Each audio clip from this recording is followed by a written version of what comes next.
Ami Tabarvou, Shalom, Otep, Salam Alaikum, ici Divorus. Aujourd'hui, je viens avec une autre rubrique d'Ouvrez votre œil. Aujourd'hui, on va parler de l'étoile. Quel est le rôle de l'étoile? Comment faire briller son étoile? Est-ce qu'on peut voler l'étoile et autres? Je vais essayer de répondre à ces questions dans cette vidéo. Ce thème a été inspiré ce soir par un monsieur qui m'a appelé depuis l'Italie pour me poser des questions sur l'étoile et j'ai dit effectivement je n'en avais pas parlé plus. Je n'étais pas entré en profondeur concernant ce sujet. Donc par cette vidéo, j'essaie de répondre en quelque sorte à vos questions, à vos différentes interrogations. Avant de donner la vidéo, comme je vous dis toujours, je ne réponds à aucun autre numéro sauf au plus 237 691 14 99 80. Abonnez-vous massivement, likez la vidéo, partagez, activez la cloche de notification. J'ai fait l'effort d'être le plus précis quand je donne les rituels, quand je donne des enseignements. Je ne suis pas là pour ceux qui viennent parfois poser des questions en inbox. Donc, généralement, quand je donne les rituels, je fais l'effort d'être le plus précis. Quand vous visionnez le rituel, vous revisionnez une, deux, trois fois, vous comprenez tout ce qu'il y a à savoir en fait. D'autres personnes qui les font, ils réussissent à le faire normalement. Et en même temps, j'aime souvent prendre un exemple. Vous qui aspirez à l'initiation, à la spiritualité, imaginons vous allez à l'astral de manière consciente ou alors, vous allez à l'astral et on vous donne un rituel là-bas parce que les entités ne répètent pas les rituels. On vous dit, bon, pour tel rituel, voilà ce que tu vas faire. Tu vas prendre de telles plantes, tu vas prendre de telles couleurs de bougies, tu vas prendre comme ci, comme ça, tu vas faire comme ci, tu vas prononcer telle incantation à telle heure. On te donne tout. Comme je vous donne en vidéo, c'est aussi comme ça qu'on donne dans le plan astral. Maintenant, sauf que dans l'astral, il n'y a pas d'enregistrement. Maintenant, il y a des maîtres, il y a des mages qui sont déjà assez élevés, que lorsqu'on reçoit un rituel, ça s'inscrit automatiquement dans leur grimoire mystique, dans leur grimoire invisible. Parce que dans l'hôtel de tout mage, il y a un grimoire physique, il y a un grimoire invisible. C'est dans le grimoire invisible qu'il y a ses véritables secrets. Voilà. Donc, je vais vous donner la vie. Entrons dans le vif du sujet, l'enseignement. Première question, je vais faire la vidéo en 3 rubriques. Première rubrique, c'est quoi l'étoile? L'étoile est une substance énergétique qui existe en tout homme, en toute créature. Chaque homme naît avec une étoile. Maintenant, dans certains courants spirituels, on va parler de 7 étoiles. Mais ça ne veut pas dire que nous avons 7 étoiles. C'est que nous avons notre étoile qui a plusieurs dimensions en fait, qui a plusieurs degrés. Voilà. Parce que d'autres parlent de 8 étoiles en associant une vertu de l'étoile à un corps de l'homme en fait, parce que comme on dit, l'homme a 8 corps. D'autres vont parler de 7 en associant une étoile à un chakra, à un jour de la semaine, à une planète, comme on va dire l'étoile de lundi pour que tes portes brillent, à la planète de lune, étoile de mardi, ainsi de suite. Sauf qu'en général, nous avons une seule étoile. Maintenant, quel est le rôle de cette étoile? L'étoile n'est pas en fait là pour nous apporter les richesses. L'étoile n'est pas là pour nous apporter la chance proprement dite. Mais l'étoile intervient dans la richesse et la chance. Pourquoi? Parce que l'étoile en fait est cette lanterne qui est censée éclairer notre chemin et nous permettre de nous éloigner de tout ce qui pourrait nuire à notre évolution, que ce soit sur le plan spirituel, que sur le plan physique et matériel. Maintenant, je vais prendre un exemple. Imaginez, vous entrez chez vous, vous êtes dans votre maison, tout est dans l'obscurité. Quand il y a l'électricité, vous allumez toutes les lumières, vous pouvez vous déplacer aisément. S'il y a un intrus, vous verrez l'intrus et tout. Donc, vous êtes plus en sécurité, vous pouvez travailler, vous pouvez faire ce que vous avez à faire normalement en toute quiétude et en toute aisance. Maintenant, supposons vous entrez chez vous, il n'y a pas de lumière, mais vous avez une bougie.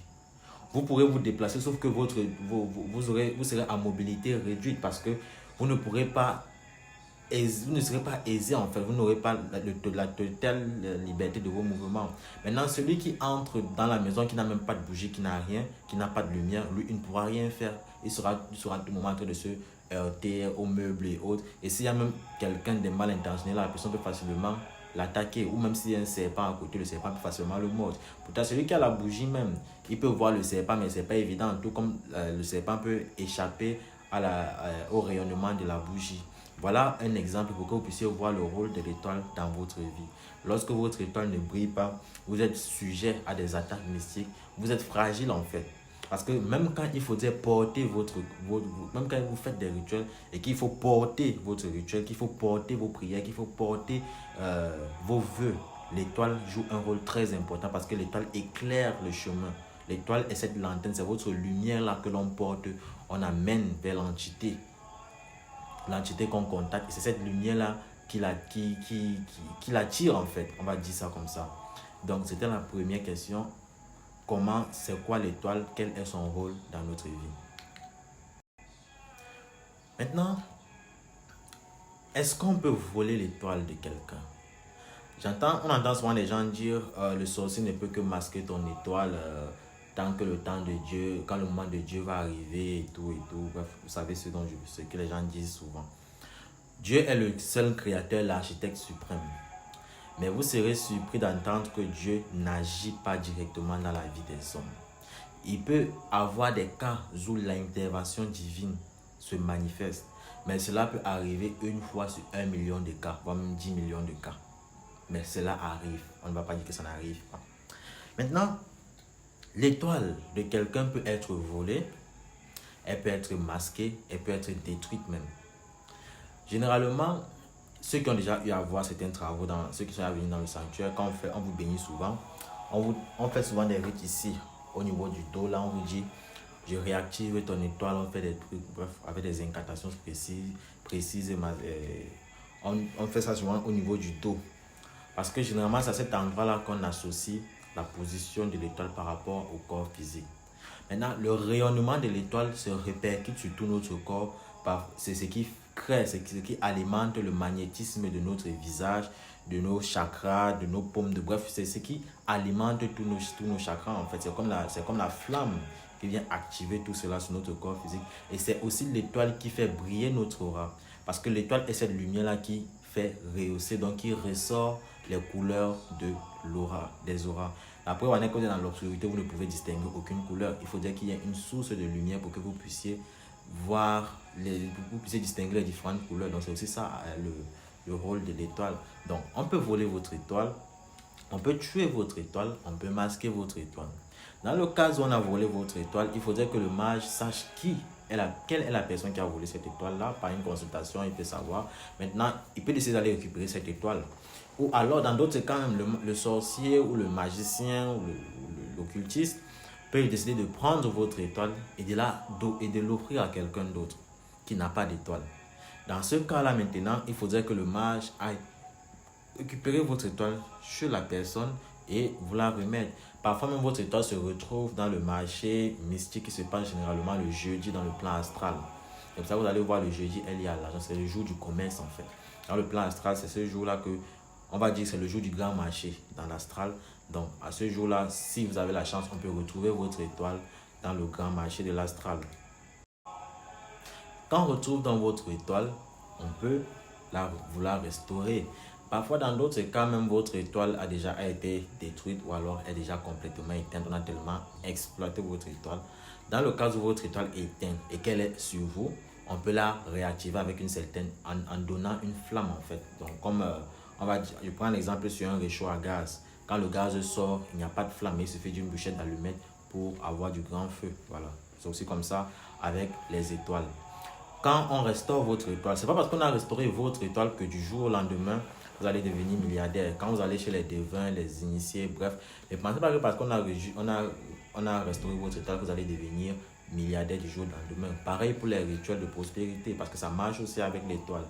Cela, en fait, c'est pour vous garantir que vous obtiendrez ce que vous voulez. C'est pour vous guider vers l'élévation, c'est pour vous guider vers la prospérité. Voilà. Maintenant, quand on restaure votre étoile, les gens demandent souvent, bon, quand la personne a pris mon étoile et tout, c'est tellement elle a exploité, vu qu'elle a déjà exploité, est-ce que mon étoile va redevenir comme elle était? Non. On va récupérer ton étoile, on récupère ton étoile, on restaure ton étoile à l'état où on l'a retrouvée en fait. Ou alors, si elle est dans ton corps, on la réactive, elle sera à l'état où elle est en fait. C'est comme la batterie d'un téléphone. Donc, si c'est que ton frère avait pris ta batterie, l'utilisait dans son téléphone, quand tu récupères la batterie, tu la remets dans ton téléphone, elle ne sera pas à 100%, elle sera au même pourcentage que ce qu'il a laissé dans son téléphone. Maintenant, ce sera à toi de recharger l'étoile. Comment on recharge l'étoile? c'est maintenant des techniques qui sont réservées aux mages. Ce sont les rituels qu'on associe généralement au soleil. Ce sont les rituels qui se font le jeudi. Désolé pour la petite erreur, les rituels soleil se font généralement le dimanche et non le jeudi. Par exemple, l'huile soleil, le rituel de l'huile soleil que je vous avais donné, c'est un rituel qui agit sur l'étoile. Ce sont des choses que normalement on ne donne pas comme ça, mais je vous ai donné ça gratuitement. Les initiés, parce qu'il y a des initiés, des rosicruciens, des francs-maçons, il y a même un mage de l'Ekanka qui m'a dit, si les gens pouvaient savoir ce que tu leur donnes, vraiment, comme il a dit quoi encore là, si les gens pouvaient savoir ce que tu leur donnes, vraiment, ils ne se feraient plus facile, ils ne se feraient plus arnaquer pour ceux qui n'ont pas les moyens de payer les mages en question en fait. Donc parce qu'ils reconnaissent en fait la chose. Il y en a qui ont fait certains rituels. Il y a un qui a fait le rituel même des bifrons. Il est venu me dire qu'il a fait le rituel des bifrons. Voilà. Bref, ce qui s'est passé là-bas, ça reste entre lui et l'entité. Il y a des secrets comme ça qu'on vous donne. Donc voilà un secret concernant l'étoile que je vous ai donné. Et je vous révèle aujourd'hui que c'est un secret pour faire briller son étoile, pour restaurer son étoile. Maintenant, est-ce qu'on peut protéger l'étoile? Oui, on peut protéger votre étoile quand vous êtes bébé. Maintenant, quand vous êtes déjà mature, on vous conseille de faire une protection générale. On vous conseille de faire une protection globale. Maintenant, c'est pour en fait vous garantir de toute forme d'attaque. C'est l'enfant, à l'enfant, le nouveau-né, il y a des rites que l'on faisait, que ce soit en Europe avec la Wicca, que ce soit en Afrique, en Asie, chez les Amérindiens, partout dans le monde, même chez les Arabes, il y a des rituels qu'on fait pour garantir la protection de l'étoile de l'enfant, pour qu'il puisse briller, pour qu'il puisse toujours s'élever. Vous allez voir les enfants qui ont généralement suivi ces rites. Quand ils grandissent, ils font toujours ce pourquoi ils ont été prédestinés. Pour ceux qui ont 3 ans, ils savent. Je vais prendre, bon, je n'aime pas prendre les exemples sur les personnalités publiques. Donc, on va laisser ça comme ça, on va laisser l'exemple. Mais quand tu protèges, tu garantis l'étoile de ton enfant. Si ton enfant était né pour être un footballeur, qu'il pleuve, qu'il neige, il sera footballeur. Bon, là, il est bien vrai, le destin, c'est un carrefour à plusieurs voies. Mais sauf que quand ton étoile brille, quand tu as cette lumière en toi qui te fait briller, mon frère, ma soeur, tout ce que tu entreprends, ça marche. Peu importe ce que tu fais, peu importe la planète, peu importe la magie, peu importe le domaine, peu importe ce que tu fais, ça marche. Parce que tu brilles, tu rayonnes, tes auras sont purifiées. Même les miasmes du bas astral ne pourront pas t'atteindre facilement. Parce que quand les miasmes du bas astral viennent, ils s'attaquent à l'aura. Parce que quand ton aura est obscure, c'est là où ils viennent, ils se nourrissent de ton aura. Ils sont attirés par ton aura parce que l'aura, c'est un peu comme un parfum en fait. Ils sont attirés par ça. Et quand ils sont attirés par ça, c'est là où ils se collent à toi pour aspirer ton corps éthérique. Tandis que quand ton étoile brille, c'est comme le soleil. Quand une mauvaise chose veut venir, ça repousse d'abord la chose. Même si ça ne repousse pas fortement, ça repousse d'abord la chose. Et quand tu contactes une entité, elle te voit briller. Prenons un simple exemple. Quand vous sortez, vous voyez une jeune femme ou un jeune homme qui est très élégant, qui est beau, qui est propre, qui est bien parfumé, qui prend soin de lui, qui a des vêtements propres, lumineux. Vous avez envie d'aborder la personne, vous avez envie de vous tisser même seulement un lien d'amitié avec cette personne. Vous voyez les stars dont les étoiles brillent. Quand vous entendez, on dit tu es une star, tu es une étoile. Vous voyez les stars qu'on appelle étoiles. Regardez comment ils rayonnent. Quand une star arrive quelque part, ce qu'elle veut, elle l'obtient, elle brille. Ils n'ont pas de problème d'amour. Ça, c'est maintenant l'orgueil qui fait en sorte qu'ils ont des problèmes d'amour et autres. Mais les stars ont tout ce qu'ils veulent parce qu'ils brillent. L'étoile est la base même de la réussite, la base même du succès dans ce monde. Donc, quand ton étoile brille, tu obtiens tout ce que tu veux. Même dans la Bible, je crois, c'est dans quel verset là. Bref, on vous demande d'être les lumières dans vos familles. Parce que quand tu as la lumière, quand tu brilles en fait, tu peux transmettre, tu peux partager cette lumière autour de toi. Comme ça, vous allez voir les mages font attention à leur karma. Les mages font attention aux actes qu'ils commettent. Les mages font attention même à leurs étoiles. Quand vous dites que vous faites des bains de purification, vous ne faites pas des bains de purification, c'est les mages. Un mage se purifie d'abord tous les jours. Il y a d'abord les bains minimum, mais les bains moyens qu'on fait. Parce que chaque mage avant de sortir fait d'abord un rituel de purification moyen. Et maintenant, quand on fait des travaux de haute magie, quand on se débrasse quand on nettoie les personnes de beaucoup de crasse là sur le plan spirituel, nous-mêmes on se purifie encore abondamment. Donc, parce qu'il faudrait que le mage, l'initié, reflète ce qu'il vous vend en fait. C'est comme ça. Donc, faites attention à vos étoiles, faites briller vos étoiles, purifiez-vous abondamment. Ceux qui ont déjà eu à faire des rituels, il faut beaucoup vous purifier de temps en temps. Ce n'est pas parce que vous avez fait un rituel avec un match que vous allez négliger la purification. Vous pouvez faire votre rituel aujourd'hui. Son rituel, l'entité est venue après tout et tout. Il y a tout qui commence à marcher. Après, tu commences encore à aller à gauche et à droite avec X femmes, Y hommes. Tu marches dans les carrefours, tu t'assois, tu bois, tu ne sais même pas ce qui s'est passé là-bas. Et après, tes portes se ferment encore. Tout ça parce que tu ne fais pas des bains de purification. Si tu te purifies chaque matin, même simplement avec de l'eau et du sel, c'est déjà assez suffisant.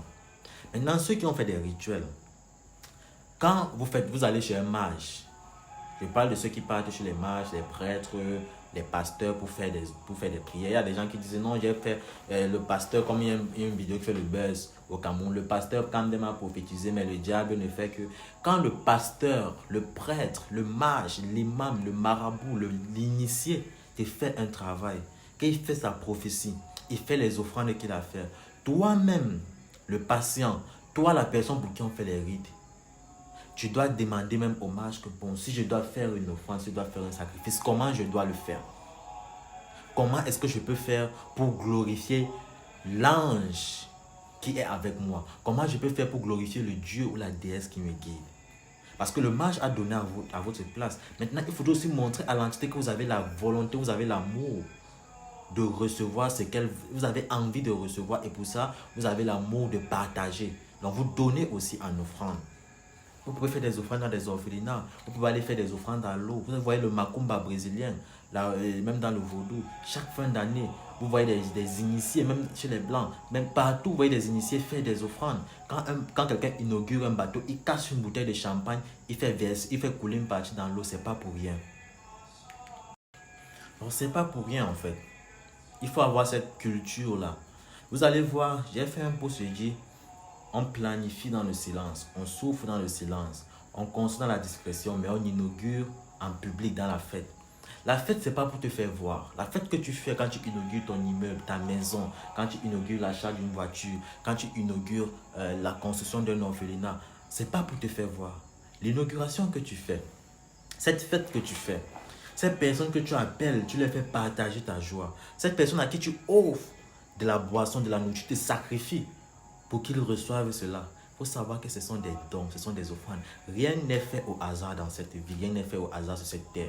Ceux qui suivent les vidéos YouTube, ceux qui suivent les enseignements, je pense que vous n'avez même plus besoin même si vous allez vous faire initier, vous n'avez plus besoin de trop de théories parce que avec les explications qu'on vous donne, vous pouvez déjà comprendre certains métabolismes de l'univers. Il y en a qui ont fait des rites, qui sont partis peut-être il y a de cela 2 ans, 3 ans, 4 ans, qui viennent. Il y a des femmes comme ça qui viennent nous contacter. J'étais allé chez tel mage, chez tel initié, il m'a fait un travail, ça n'a pas marché. Je dis bon, quand il a fait son travail, moi je vois qu'il a fait son travail, ça a pris, ça a marché. Maintenant, toi, qu'est-ce que tu as fait en retour? Qu'est-ce que toi-même tu as offert en retour? Tu as montré à l'entité que tu es aigri, tu as montré à l'entité que tu ne veux pas donner en fait. C'est comme quand vous partez peut-être faire une de la paperasse administrative. Quand votre démarcheur part, il négocie, nous sommes en Afrique, il négocie.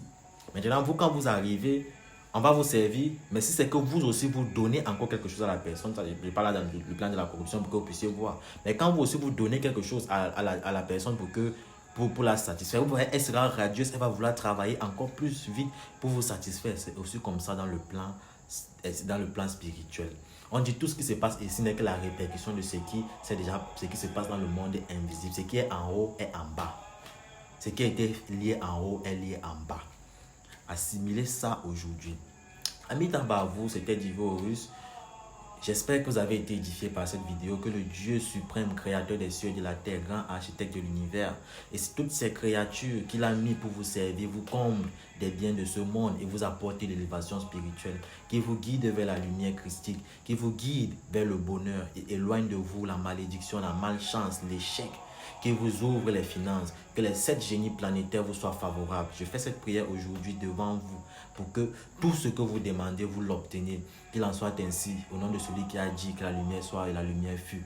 Au nom de la divine mère, reine des cieux et de la terre, celle qui a fait des océans sur marche-pied. Au nom de Shemam Foras, au nom du Tétragrammaton, au nom d'Adonai, au nom de Yod et Voré, au nom de tous les noms saints que je connais, qu'il en soit ainsi. Soyez bénis. Amitabha.